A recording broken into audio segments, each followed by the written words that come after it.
Well, the pandemic highlighted the struggles faced by many Latino families in getting access to information on COVID-19 and vaccinations. To help, a group of Latino leaders created what's known as Illinois Unidos. The project and the website received national attention, has been receiving national attention. And here to tell us a little bit more about it, what comes next in their effort, Cesar Rolon, who is one of the lead organizers of Illinois Unidos. Hello to you. How are you? And I'm great. How are you? It's great to have you. Great to have you because this website, I feel like it did such a good job of including all the information, everything that people needed to do during this very difficult, kind of confusing time of the pandemic. Explain to people what Illinois Unidos is and how the website comes into play. Well, we're a collaborative. We're a collaborative of volunteers, over 250 volunteers that literally meet on a weekly basis. We've been doing so for over 18 months. And we tackle all the inequities that our community really suffers from and has been suffering from: health, finance, economic development, workforce, but especially on the health side. We have committees that meet on a weekly basis. Okay. It's been completely overwhelming. Yeah, and this started as a result of the pandemic. What were you noticing back in March of 2020 that made you say, okay, we need to focus a little bit more on how our Latino families are doing? Well, we knew the resources were not there. We knew the education was not there. We knew the information in Spanish was not there. So we actually took that to the forefront and we transcended all that, so that basically even our information now that we've translated, we created now in Spanish, is being used nationally. Okay, and this is the website, IllinoisUnidos.com, yes, right? .com. Explain to folks the type of information that they can find on there, because yes, it focuses on health, but it goes so beyond that. It's completely beyond everything from resources to education, financial assistance, where to get vaccinated at. I mean, because of the pandemic, we actually created our own mobile vaccination unit. So we're actually deploying resources out there. And of course, the opportunity of actually seeking community healthcare workers. We're funding right now over 15 organizations through Illinois Unidos supporting the efforts of community healthcare workers, also known as promotores. Okay. Yeah. Even still today, to this day, I remember when we first started talking about this, I was introduced to Marina Del Rios, Dr. Del Rios, who has been instrumental, a key part of Illinois Unidos, and now she's getting sort of national recognition right along with the website. Talk about that. Well, you know what? I mean, she was the first one to become vaccinated here in Chicago. And then thereafter, we had the appointment of Dr. Geraldine Luna.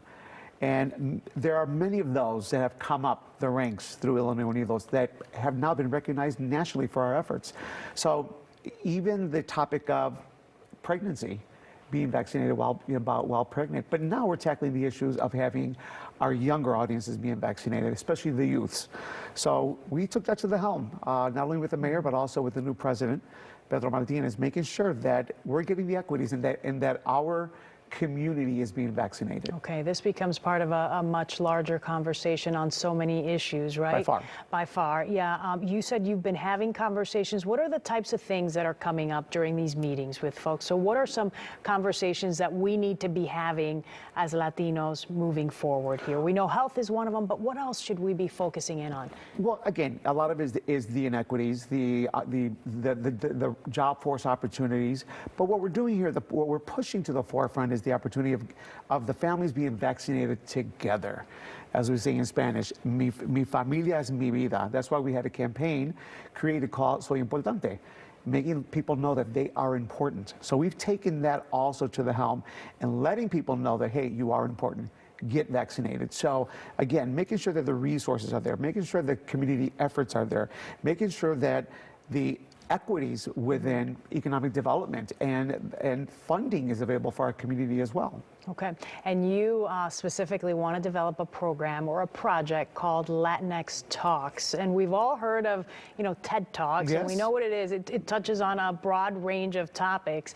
Why do you think that's so needed here in Illinois to have something that focuses just on Latinos and the work that we're doing? I think we owe it to ourselves to really actually support our up-and-coming Latino leaders, making sure that they actually get that equity and that representation, not only at the table, but in the boardroom. If you look at the national statistics of Latinos on boards, out of the 1,000 Fortune opportunities that are out there, 3% make up those opportunities. In Chicago, less. When you look at these jobs, these high-ranking positions that are held by people of color, there's only one Latino. And I find that to be completely unacceptable. So I think that we should start speaking up, start supporting our community, start supporting our leaders, but taking this spectrum to the road, making sure that we're going and we're targeting the younger audiences, we're going into the universities and saying, hey, this is our turn. Start speaking up. So give me an example of how this Latinx Talks would work. So if, let's say, I wanted to be a speaker, Ana Belaval wanted to be a speaker, or somebody else within our community, how is this going to work? You're going to set the stage with like productions and an audience, kind of. So the audiences are going to be we're going to start at the university level and really just tackle some of those issues that really resonate with Chicago, per se. Sports is one of them. You know, the lack of representation in sports, Right. the lack of representation in urban radio here in Chicago, the lack of representation in government. So we're going to tackle those issues that people are afraid to speak about. We're not. And again, making those challenges. How are we going to reach those levels of equity and being represented? Not only in those jobs, but also in the boardrooms. What's the reception been like? Oh, phenomenal. When do you think it'll kick off? We're kicking off the first quarter of 2022. We have 3 universities already lined up. Wow. Yeah, for the first event. I'm super excited. Good, good. So much going on. Okay, so if folks want to get more information about One Illinois Unidos, which, as we know, it's a website, it's also sort of a project and a group of Latino leaders together. That's Where should correct. they go? What's kind of the best? They can go right to our website, illinoisunidos.com. There's a chat there. They can actually chat with us if they want to volunteer. And if you need resources, because the fact that, you know, Chicago, we're blessed with those resources, but outside of Chicago, between our city limits and Springfield, there's a big need, and that's what we're there for. All right, and Latinx Talks, same thing, go to Illinois Unidos. Yeah, they can find me. Cesar Rolon, again, one of the organizers of both of these projects. Thank you so much for your help. We appreciate it. Oh, thank you. All right.